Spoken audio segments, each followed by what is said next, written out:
करेचे पाणी खंड पहिला आत्मवृत्त आचार्य अत्रे प्रकरण 39 35 रुपयांवर हेडमास्तर. नोकरी मिळवण्याचे एकच क्षेत्र पुण्यामध्ये मला मोकळे होते आणि ते म्हणजे शिक्षणाचे. पुण्यात त्यावेळी 4च दुय्यम शाळा होत्या. Bhave school, new English school, Nutan Marathi आणि शिवाजी मराठा. ह्या प्रत्येक शाळेमध्ये मी शिक्षकाच्या नोकरीसाठी अर्ज टाकले, पण 1 महिना वाट पाहिली तरी एकाही शाळेकडून अर्जाचे उत्तर आले असेल तर शपथ. त्यामुळे मला इतके असहाय वाटू लागले की नोकरी मिळवण्यासाठी काय करावे हेच मला मुळी कळेना. एवढ्यात माझे चुलते दिनकर विनायक, जे कॅम्प एज्युकेशन सोसायटीच्या शाळेमध्ये शिक्षक होते, त्यांनी आपल्या नोकरीचा राजीनामा देऊन आपल्या वकिलीचा धंदा सुरू करावयाचे ठरवले. तेव्हा त्यांनी सोडलेली शिक्षकाची जागा साहजिकच माझ्यासाठी मोकळी झाली. त्यावेळी कॅम्प एज्युकेशन सोसायटीचे मुख्य सेक्रेटरी रामचंद्र गंगाराम भाऊ उर्फ बाळासाहेब म्हस्के हे होते. पुण्यामध्ये पूर्वी गंगाराम भाऊ म्हस्के नावाचे मराठा जातीचे एक नामांकित वकील होऊन गेले. त्यांनी आपल्या धंद्यावर खूप पैसे कमावले आणि पुण्याच्या लष्करात मेन स्ट्रीटवर एक टोलेजंग हवेली बांधली. मराठा शिक्षण फंडाची स्थापना त्यांनीच केली. बाळासाहेब हे त्यांचे चिरंजीव. आपल्या वडिलांप्रमाणे त्यांनाही वकील होण्याची इच्छा होती, पण हायकोर्ट प्लीडरच्या परीक्षेला 10-12 वेळा बसूनही ते ती परीक्षा कधीच उत्तीर्ण होऊ शकले नाहीत. तथापि असे असून स्वतःच्या बुद्धिमत्तेबद्दल आणि इंग्रजी भाषेवरील प्रभुत्वाबद्दल त्यांना भलतीच घमेंड होती आणि आपण गंगाराम भाऊ म्हस्के ह्यांचे चिरंजीव आहोत ह्या गोष्टीचा तर एक क्षणभरही त्यांना विसर पडत नसे. सही करताना ते आर गंगाराम भाऊ अशी सही करावयाचे. दिवसभर ते आपल्या घराच्या प्रशस्त दिवाणखान्यामध्ये खिडक्या बंद करून अंधारात एका कोचावर तपकीर ओढीत बसावयाचे. त्यांना तपकीर ओढण्याचे विलक्षण व्यसन होते. त्यांच्या नाकाचा शेंडा आणि दोन्ही नाकपुड्या तपकिरीने सदैव भरलेल्या असायच्या आणि नाकपुड्या भरता भरता सांडलेल्या तपकिरीच्या उभ्या 2 रेघा त्यांच्या सकलादी बाराबंदीवर सदैव उमटलेल्या असत. बाळासाहेबांना भेटावयाला मी एके दिवशी सकाळी त्यांच्या ओळखीच्या एका मित्राला घेऊन गेलो. दिवाणखान्यात इतका अंधार होता की त्या अंधारात बाळासाहेब कुठे बसले होते हे मला प्रथम दिसलेच नाही. मी येणार असल्याचे आधी त्यांना कळविले होते. तेव्हा मला पाहताच "या मास्तर" असे त्यांनी माझे स्वागत केले. त्यांच्या आवाजाच्या रोखाने मी त्यांच्या जवळच्या एका खुर्चीवर जाऊन बसलो. लागलेच बाळासाहेबांनी आपल्या नोकराला चहा आणावयाला सांगितले. ही त्यांची नेहमीची पद्धत असे. कोणीही त्यांच्याकडे आला की पहिल्याने ते त्याला चहा पाजीत आणि नोकराला चहा आणायला सांगायचा अवकाश की 1 मिनिटाच्या आत तो नोकर चहा घेऊन आलाच म्हणून समजावे. जणू काही चहाचे आधण दिवसभर त्यांच्या घरात उकळतच ठेवलेले असे. आणि गंमत ही की त्यांच्या या चहाला तुरीच्या वरणासारखा कसला तरी उग्र आणि चमत्कारिक वास यावयाचा. त्यांच्या चहाचा पहिला घोट घेतल्याबरोबर माझ्या पोटात एकदम गरंदळून आले आणि ओकारी येते आहे की काय असे वाटले. एवढ्यात बाळासाहेबांनी माझ्याशी बोलावयाला सुरुवात केली. ते म्हणाले, "मास्तर, आमची इंग्रजी 5 इयत्तांची शाळा आहे. इथे तुमच्या मुंबईसारखा पगार तुम्हाला मिळायचा नाही." मी म्हणालो, "आपण जो पगार द्याल तो मला मान्य आहे." तेव्हा ते म्हणाले, "सध्या फेब्रुवारी महिना चालू आहे आणि पुढल्या महिन्यात परीक्षा आहे. नंतर पुढे 2 महिने सुट्टीच आहे. तेव्हा ह्या 4 महिन्यात तुम्हाला जवळजवळ काहीच काम नाही. म्हणून ह्या काळात तुम्हाला दरमहा 35 रुपये पगार देईन. अर्थात तुमचा हुद्दा हेडमास्टरचा राहील. जूनपासून मग तुम्हाला 50 रुपये पगार देण्याचा विचार करू." त्यांच्या या म्हणण्याला नकार देणे मला शक्यच नव्हते. कारण काय वाटेल ते झाले तरी मला नोकरी हवी होती. पगाराची मला तेवढीशी पर्वा नव्हती. शिवाय लोकांना कसे कळणार मला पगार किती मिळतो आहे ते? ते मला शाळेचा हेडमास्तर म्हणूनच ओळखणार. म्हणून यत्किंचितही आढेवेढे न घेता महिना 35 रुपये पगारावर कॅम्प एज्युकेशन सोसायटीच्या मिडल स्कूलची हेडमास्टरकी पत्करून मी बाळासाहेबांचा निरोप घेतला. 35 रुपये पगारात आपले कसे भागणार ह्याचा विचार करण्याच्या भानगडीत सुद्धा मी पडलो नाही. म्हटले, "चला, 35 तर 35. गावातल्या शाळेत 50 रुपयांवर असिस्टंट होण्यापेक्षा लष्करातल्या या शाळेत 35 रुपयांवर हेडमास्तर झालेले काय वाईट? बडोदे संस्थानचे नायब दिवाण होण्यापेक्षा भोर संस्थानचा राजा होणे बरे." दुसऱ्या दिवशीच मी कॅम्प एज्युकेशन सोसायटीच्या हेडमास्तर पदाची सूत्रे हातात घेतली. ह्या ठिकाणी कॅम्प एज्युकेशन सोसायटीचा पूर्वेतिहास सांगणे जरूर आहे. पुण्याच्या पश्चिम भागात राहणाऱ्या पुढारलेल्या वर्गाच्या मुलांसाठी विष्णू शास्त्री चिपळूणकर, बाळ गंगाधर टिळक आणि वामन शिवराम आपटे यांनी न्यू इंग्लिश स्कूल काढून डेक्कन एज्युकेशन सोसायटी स्थापन केल्यानंतर पूर्व भागात राहणाऱ्या मागासलेल्या वर्गाच्या विद्यार्थ्यांसाठी अशाच तऱ्हेची एखादी शिक्षण संस्था काढण्याची आवश्यकता त्यांच्या काही पुढाऱ्यांना वाटू लागली. महात्मा फुल्यांच्या प्रेरणेने शिक्षणाचे महत्त्व ज्यांना पटलेले होते असे राजण्णा लिंगू वकील आणि बाळकृष्ण सायण्णा मोटाडू नावाचे तेलुगू जातीचे दोघे प्रतिष्ठित गृहस्थ लष्करात राहत होते. त्यांनी पुढाकार घेऊन 1889 साली कॅम्प एज्युकेशन सोसायटी स्थापन केली. सर दिनशा मानेकजी पेटीट यांनी त्यांना पुढे शाळेची इमारत बांधण्यासाठी देणगी दिली, म्हणून त्या संस्थेच्या कार्याला काहीतरी मूर्त स्वरूप आले. तथापि प्रारंभापासून या संस्थेला चांगल्या कार्यकर्त्या माणसाची जोड न मिळाल्यामुळे तिची कधीच प्रगती होऊ शकली नाही. मधून तिला लक्ष्मण जनार्दन आपटे, व्ही. एस. तोरो आणि मामा देवगिरीकरांसारखे चांगले हेडमास्तर लाभले खरे, पण संस्थेच्या कार्यात त्यांनी फारसे लक्ष घातले नाही. ते जसे आले तसेच निघून गेले आणि संस्था होती तिथेच राहिली. संस्था सरकारी नियमाप्रमाणे रजिस्टर्ड होती आणि तिला घटना होती. संस्थेच्या गव्हर्निंग बॉडीवर लष्करातली निरनिराळ्या जमातीची मोठमोठी मंडळी होती, पण ह्या गव्हर्निंग बॉडीची सभा वर्षानुवर्षे कधी भरत असेल तर शपथ. संस्थेची सूत्रे बाळासाहेब म्हस्के यांच्या हाती केव्हा आणि कशी आली हे काही मला माहीत नाही, पण ते सेक्रेटरी झाल्यापासून ही संस्था जणू काही आपल्या खाजगी मालकीचीच आहे अशा तऱ्हेने ते तिचा कारभार हाकीत असत आणि ती संस्था चालविण्यासाठी आपणाला आपल्या पदरचे हजारो रुपये आत्तापर्यंत कसे खर्च करावे लागले ह्याची कहाणी तिखट मीठ लावून ज्याला त्याला सांगत. बाळासाहेबांच्या ह्या कमालीच्या आत्मनिष्ठ धोरणामुळे 5 इयत्तांच्या पुढे कॅम्प एज्युकेशन सोसायटीच्या शाळेची प्रगती होऊ शकली नाही. किंबहुना शाळेची प्रगती होऊ नये असेच बाळासाहेबांचे एकंदर धोरण होते.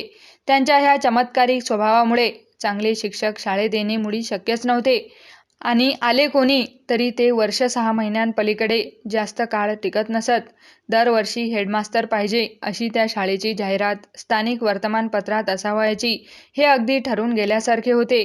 शाळेत काय चालले आहे ह्याचा गव्हर्निंग बॉडीच्या लोकांना बाळासाहेबांनी जसा वर्षानुवर्षे कधी पत्ता लागू दिला नाही, त्याप्रमाणे त्यांनीही आपण होऊन ते कधी जाणून घेण्याची पर्वा केली नाही. अशा अवस्थेत ती शाळा असताना मी फेब्रुवारी 1922 मध्ये तिच्यात प्रविष्ट झालो. शहर आणि लष्कर ह्यांच्या सरहद्दीवर कॅम्प एज्युकेशन सोसायटीची शाळा बांधलेली असल्याने 2 परस्पर विरोधी संस्कृतीच्या संगमाचे अत्यंत बकाली आणि गलिच्छ स्वरूप त्या ठिकाणी आढळून येते. शहर आणि लष्कर हे पुण्याचेच 2 भाग, पण त्या दोन्ही भागांचे एकमेकांशी काहीच साम्य नाही. शहरातून लष्करात आले किंवा लष्करातून शहरात गेले की एका देशातून दुसऱ्या देशात गेल्यासारखे वाटते. शहराची वाढ पेशवाईमध्ये झाली असल्याने त्यावर ब्राह्मणी संस्कृतीची गडद छाया पडलेली आहे, तर लष्करची वस्ती ही गोऱ्या सैन्याच्या गरजेमधून निर्माण झाली असल्याने त्यावर साहेबी संस्कृतीचा ठळक छाप उमटलेला असे. शहरातल्या पेठांची रचना जातवार तत्वावर झालेली आहे, तर साहेबाला जातीभेदाचा विधिनिषेध नसल्याने लष्करात 18 पगड जाती एकत्र येऊन बसल्या आहेत. शहरात गल्लोगल्ली आणि रस्तोरस्ती मारुतीची, गणपतीची नि विठोबाची देवळे लागून राहिलेली आहेत. त्यात एखादीच तांबोळी मशीद वाट चुकल्यासारखी आढळते, तर त्याच्या उलट लष्करात ख्रिस्ती अन ज्यू लोकांची उंच कळसाची देवळे अन त्यात मधून विखुरलेले मुसलमानांचे पीर आणि मशिदी पाहिल्या म्हणजे आपल्याला जेरुसलेममध्ये असल्याचा भास होतो. म्युनिसिपालिटीच्या गबाळेपणाच्या नि वशिलेबाजीच्या कारभाराचे अजागळ प्रतिबिंब शहरात सर्वत्र उमटलेले दिसे, तर सैनिकी कायद्याचा दंडुकेशाही दबदबा आणि दरारा लष्कराच्या वातावरणात पावलोपावली जाणवल्या वाचून राहत नसे. घरे, रस्ते, दुकाने, हॉटेले, वाहने, रहदारी, स्वच्छता आणि सौंदर्य ह्या दृष्टीने शहरात आणि लष्करात जमीन आसमानाचा फरक असे. साहेबी टोपीचा अन बूटविजारीचा गावाला जितका कंटाळा, तेवढा पुणेरी पगडीचा, धोत्राचा आणि जोड्याचा लष्कराला तिटकारा. त्या काळी हातात केसरी किंवा ज्ञानप्रकाश घेऊन देशातल्या राजकारणाची चर्चा मोठमोठ्याने करीत बसलेल्या लोकांची टोळकी जशी गावात ठिकठिकाणी आढळत, त्याप्रमाणे हातात लखपती किंवा मोतीवधारो घेऊन उद्याच्या शर्यतीत कोणता घोडा विन येईल अन कोणता प्लस येईल ह्या अश्वकारणाची चर्चा चव्हाट्यावर चाललेली लष्करात ऐकू येई. सभा, संमेलने अन व्याख्याने ह्यांचा धुमाकूळ गावात 12ही महिने चाललेला असे, तर पावसाळ्यामध्ये घोड्यांच्या शर्यतीचा सीझन पुण्यात सुरू झाला म्हणजेच लष्करातील जनतेच्या उत्साहाला अमर्याद भरती येई. अष्टोप्रहर मराठी भाषेखेरीज दुसरा एक शब्द शहरात ऐकू येत नसे, तर लष्करातल्या लोकांचा एकूण एक व्यवहार हमेशा इंग्रजी किंवा हिंदुस्थानी भाषेतून चाललेला असे. अशा रीतीने शहर आणि लष्कर हे पुण्याचे दोन भाग म्हणजे दोन स्वतंत्र राष्ट्रेच होती. दोघांचे आचार निराळे, विचार निराळे आणि संस्कृतीही निराळी. शहर म्हणजे सनातनी विचारांचा प्रचंड बालेकिल्ला, तर लष्कर म्हणजे धड ना विलायती, धड ना हिंदुस्थानी अशा बकाली संस्कृतीची आघाडी. सोवळे ओवळे, शिवाशिव, जातीभेद या गोष्टी औषधाला सुद्धा लष्करात आढळायच्या नाहीत. तर अभक्ष्य-भक्षण आणि अपेयपान करण्याची त्या काळी शहरात सुतराम कोठे सोय नसे. सारांश सांस्कृतिकदृष्ट्या ह्या दोन्ही भागांचे एकमेकांशी मुळीच दळणवळण नव्हते असे म्हटले तरी चालेल. क्वचित कधी शहरातील कोणी ब्राह्मण दोराबजी किंवा म्युरेटॉर हॉटेलात मद्यपान आणि मांसाहार करावयाला रात्रीचे लष्करात जात, तर लष्करातले पारशी किंवा बोहरी मंडईतली भाजी खरेदी करण्यासाठी सकाळचे शहरात येत. इतकेच काय ते लष्करी आणि शहरी संस्कृतीच्या ज्या संगमावर कॅम्प एज्युकेशन सोसायटीची शाळा उभी आहे त्या भागाला चार बावडी असे नाव आहे. महादजी शिंद्यांनी आपल्या लष्करातल्या घोड्यांना पाणी पिण्यासाठी 4 विहिरी इथे बांधल्या होत्या असे म्हणतात. त्या विहिरी केव्हा बुजून गेल्या कुणास ठाऊक, पण त्यांची कीर्ती मात्र अजूनही बुजलेली नाही. तथापि 4 बावडी ह्या नावापेक्षा चोर बावडी हेच नाव ह्या भागाला जास्त शोभून दिसते, कारण शहरातील अन लष्करातील भुरट्या अन उडाणटप्पू लोकांचा अनेक वर्षापासूनचा हा एक अड्डा होऊन बसला होता. 4 बावडीच्या ह्या मोकळ्या मैदानात नाना तऱ्हेच्या लोकांचे निरनिराळे उद्योग चालत. फकीर, बैरागी, भिकारी अन महारोगी ह्यांचा येथे कायमचाच तळ पडलेला असे. न्हावी लोक सदैव कोणा ना कोणाची तरी डोकी-ताशीत बसलेले असत. पठाण लोक लोखंडी गोळा फेकून शक्तीच्या शर्यती खेळत. एका कोपऱ्यात बुड्ढी के बाल सुकविण्याचा कारखाना नेहमीच उघडलेला असे, तर दुसऱ्या कोपऱ्यात लोखंडी सळ्यांवर गरमागरम कबाब भाजण्याचे काम सदोतीत चाले. गारोड्याच्या किंवा डोंबाऱ्याचा खेळ चाललेला नाही असा एक दिवस जात नसे. कधी कधी चमत्कारिक औषधांचे जाहिरातवाले विचित्र पोशाख करून तेथे अशी प्रचंड गर्दी जमवीत की काही विचारू नका. मोहरमच्या दिवसात वाघ रंगवण्याचे काम दिवसभर तेथे चाले आणि ताबुताच्या मागे हैदोस धुला करून रात्री हे वाघ जेव्हा बेहोश स्थितीत परत येत तेव्हा त्यांना धुवून शुद्धीवर आणण्याची व्यवस्थाही ह्याच ठिकाणी होई. बाबाजान नावाच्या एका वृद्ध अवलिया स्त्रीमुळे ह्या 4 बावडीला विशेष महत्त्व प्राप्त झाले होते. तिचे वास्तव्य पुष्कळ वर्षांपासून त्या ठिकाणी होते. सांज सकाळ तिच्या दर्शनासाठी येणाऱ्या हिंदू मुसलमान भक्तांची त्यावेळी यात्राच भरत असे म्हणानात. तिच्या संबंधी नाना तऱ्हेच्या दंतकथा प्रचलित होत्या. दिसावयास ती 70 पाऊंशेच्या घरात असल्यासारखी दिसे, पण तिचे वय 100हून अधिक असल्याचे काही लोक छातीवर हात मारून सांगत. ती वर्णाने अतिशय गोरी असे आणि तिचे केस बर्फासारखे शुभ्र असत. अंगात ती पांढरा कुर्ता आणि शलवार घालीत असे. ती कोणाशी एक अक्षर देखील बोलत नसे. आपले शारीरिक विधी किंवा आंघोळ ती कुठे करी ह्याचा कोणाला ती पत्ता लागू देत नसे. तिच्या खाण्यापिण्यासंबंधीही असेच गूढ होते. तिच्या भक्तांनी तिच्यासाठी बांधलेल्या एका लाकडी मंडपात ती नेहमी बसलेली असे. तिचा चेहरा अत्यंत तेजस्वी दिसे आणि तिच्या दर्शनासाठी आलेले लोक तासनतास तिच्या चेहऱ्याकडे पाहत बसत. पूर्वायुष्यात तिने केलेल्या चमत्कारांच्या अनेक हकीकती लोक सांगत. त्यात एकदा मक्केला जाणारे एक जहाज समुद्रात बुडत असताना तिने आपल्या दैवी सामर्थ्याने वाचवले असल्याची हकीकत वारंवार सांगितली जाई. संध्याकाळ झाली की बाबाजांच्या पुढे संगीताची मैफल सुरू होई. बाबाच्या पेटीच्या सुरावर तारस्वरामध्ये गझल अन कवाल्या किंचाळत कोणी ना कोणीतरी गायक गायिका हमेशा तेथे बसलेल्या असत. ही मैफिल मध्यरात्रीपर्यंत चाले. पुढे काही थोड्या वर्षांनी बाबाजान मरण पावल्यानंतर तिचे त्याच जागी दफन करण्यात आले. तिच्या कबरीच्या दर्शनाला पूर्वीप्रमाणेच तिच्या हिंदू मुसलमान भक्तांची अद्यापही रीघ लागते. 4 बावडीचे हे एवढे तपशीलवार वर्णन करण्याचे कारण असे की अशा भयानक चव्हाट्यावर कॅम्प एज्युकेशन सोसायटीचे वास्तव्य असल्याने तिच्या अस्तित्वावर आणि कार्यावर 4 बावडी संस्कृतीची हिडीस सावली पडलेली होती. त्यामुळे त्या शाळेत मुलांची शिस्त राखणे आणि त्यांना शिक्षण देणे ह्या गोष्टी अत्यंत बिकट होऊन बसल्या होत्या. चार बावडीच्या मैदानात सदैव ठाण मांडून बसलेले फकीर, भिकारी, महारोगी आणि मवाली ह्यांना ह्या शाळेबद्दल विलक्षण आत्मीयता वाटत असे. बाहेर मुलांना ड्रिल शिकवायला नेले की ते पाहायला सर्वांच्या आधी ह्या मंडळींची गर्दी जमे. एवढेच नव्हे तर ड्रिल मास्तरला ते मधून सूचनाही देत. वर्गात शिक्षक एखादा धडा शिकवू लागला की बाहेर दारात उभे राहून ही मंडळी मोठमोठ्याने त्यांचे कौतुक करी. आणि संध्याकाळी शाळा बंद झाली रे झाली की चार बावडीचे हे भयंकर रहिवासी तिच्या प्रशस्त वरांड्यात सायंकाळी 7 वाजल्यापासून तो दुसऱ्या दिवशी सकाळी 9 वाजेपर्यंत आपली रक्ती, चिंध्या, मळकी, थाळ्या, नरोट्या आणि झोळ्या घेऊन राजरोसपणे मुक्काम ठोकीत. मग रात्री त्यांचे स्वयंपाक-पाणी, खाणे-पिणे आणि इतर शारीरिक विधी आरामशीरपणे शाळेच्या वरांड्यात नाहीतर अंगणात चालत. शाळेची सूत्रे हाती घेतल्यानंतर चार बावडी संस्कृतीचे तिजवर प्रत्ययी होणारे हे भीषण आक्रमण कसे थांबवावे ह्याचा मी विचार करू लागलो. पहिल्या प्रथमच 2 रामोशी रात्रीचे राखणदार आणून ठेवले. शाळेच्या वरांड्यात घुसणाऱ्या भिकाऱ्यांची नि मवाल्यांची त्यांच्याशी पहिल्या रात्री चांगलीच मारामारी जुंपली. तेव्हा त्यांच्या मदतीला पोलीस बोलवावे लागले. काही महिन्यांनी काटेरी तारांचे पक्के कंपाऊंडच जेव्हा शाळेबाहेर मी उभारले तेव्हा तो उपसर्ग कायमचा थांबला. ही शाळा इंग्रजी 5वी पर्यंतच असली तरी विद्यार्थी वयाने प्रौढ आणि शरीराने उंच पुरेनी मजबूत असत. ते शिक्षकांना मुळीच जुमानीत नसत. सायकलवर बसून वरांड्यातून खुशाल फेऱ्या घालीत. वर्गातून वाटेल तेव्हा बाहेर येत. बाहेर गारोड्याचा किंवा डोंबाऱ्याचा खेळ चालू झाला की अर्धी शाळा ओस पडे.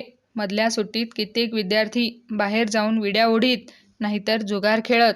रेसचा दिवस असला की पुष्कळशी मुले शाळेत येत नसत. काही रेस ग्राउंडवर कामे करून पैसे मिळवीत तर काही सबंध दिवसभर रेस पाहत उभी राहत. मला तर आरंभी आपण एखाद्या गुन्हेगार मुलांच्या शाळेत आलो आहोत की काय असेच वाटे. आफ्रिकेच्या जंगलात जाऊन तेथल्या रानटी टोळ्यांना सुधारणाऱ्या मिशनऱ्यांपेक्षाही माझे काम अवघड होते. मी मनाशी विचार केला की आता येथे पड खाऊन किंवा मऊपणाने वागून काही भागायचे नाही. एक दिवस सकाळी 11 वाजता पहिली घंटा व्हायच्या सुमारास वेताची लांबलचक छडी घेऊन मी व्हरांड्यात फिरू लागलो. माझ्या हातातले ते तेजस्वी आयुध बघून अर्ध्या अधिक पोरांची गाळण उडाली. छडी घेऊन शाळेतून हिंडणारा शिक्षक आजपर्यंत त्यांनी कधी पाहिलाच नव्हता. प्रौढ वयाची जी बनेल मुले होती त्यांनी माझ्या हातातल्या छडीची मुळीच दखल घेतली नाही. त्यांचे नेहमीचे उद्योग चालूच होते. जणू काही माझ्या छडीला त्यांनी आव्हानच दिले. तथापि पहिल्या दिवशी छडीचा उपयोग मी केलाच नाही. दुसऱ्या दिवसापासून मात्र माझ्या छडीचे सत्र मी निर्दयपणे सुरू केले. उशिरा येणाऱ्या, वाटेल तेव्हा बाहेर जाणाऱ्या, शिवीगाळ अन दंगा करणाऱ्या एकूण एक वांड पोरांना दयामया न दाखवता मी सर्रास झोडपून काढले. कुठल्याही बारीक सारीक गुन्ह्याला क्षमा म्हणून करायची नाही असे मी धोरण ठेवले. 5वीच्या वर्गात 2-3 दादा होते. उंचीने आणि अंगाने ते माझ्या एवढेच होते. त्यांनी हात पुढे करण्याचे साप नाकारले तेव्हा छडी डाव्या हातात घेऊन एकेकाच्या मुस्काटात अशी काही मी भडकावली की ती त्यांच्या गालांना नि माझ्या हातालाच माहीत. 7 दिवसात मी सारी शाळा सुतासारखी सरळ आणली. सोसायटीच्या शाळेत कोणीतरी एक भयंकर हेडमास्तर आल्याची बातमी वणव्यासारखी साऱ्या लष्करात पसरली. कित्येक पालकांनी शाळेत येऊन माझे अभिनंदन केले. शाळेच्या वातावरणात दिवसेंदिवस झपाट्याने फरक होत चाललेला कोणाच्याही सकृत दर्शनी लक्षात येण्यासारखा होता. त्यामुळे माझे मार्के धोरण प्रारंभी कोणाला कितीही नापसंत असले तरी त्याचा परिणाम डोळ्यांना अगदी स्पष्ट दिसण्यासारखा असल्याने त्याविरुद्ध बोलण्याची कोणाला हिंमत झाली नाही. मुलांनाही मनातून शिस्तीची आवड असते. स्वभावतःच काही ती दुर्वर्तनी नसतात. शिस्तीची घडी शाळेमध्ये बसत चालल्याचे जेव्हा त्यांना आढळले तेव्हा आपण होऊनच त्यांनी माझ्याशी सहकार्य करायला सुरुवात केली. मग पुढे छडी वापरण्याचे मला कधी कारणच पडले नाही. मी शाळेच्या व्हरांड्यात येऊन नुसता उभा राहिलो तरी सर्व वर्ग शांतपणे आपापली कामे करू लागत. माझ्या प्रखर व्यक्तिमत्वाचा हा लौकिक प्रारंभीच जो एकदा प्रस्थापित झाला तो पुढे 18 वर्षे मी शाळेत असेपर्यंत कायम होता. छडीचा किंवा शारीरिक शिक्षेचा उपयोग आधुनिक शिक्षणात निषिद्ध मानला असला तरी अपवादात्मक परिस्थितीत त्या साधनांचा उपयोग करणे अपरिहार्य असते. सदहेतूने केलेल्या शारीरिक शिक्षेच्या यातना मुलांना होत नाहीत. मुलांना शिक्षकांबद्दल प्रेम वाटावे अन त्यांचा धाकही पण वाटावा अशा मताचा मी आहे. समाप्त. नवनवीन पुस्तके ऐकण्यासाठी आमच्या चॅनलला सबस्क्राईब, लाईक व शेअर करा. आणि तुमच्या काही प्रतिक्रिया असल्यास आम्हाला नक्की कळवा. धन्यवाद. जय हिंद.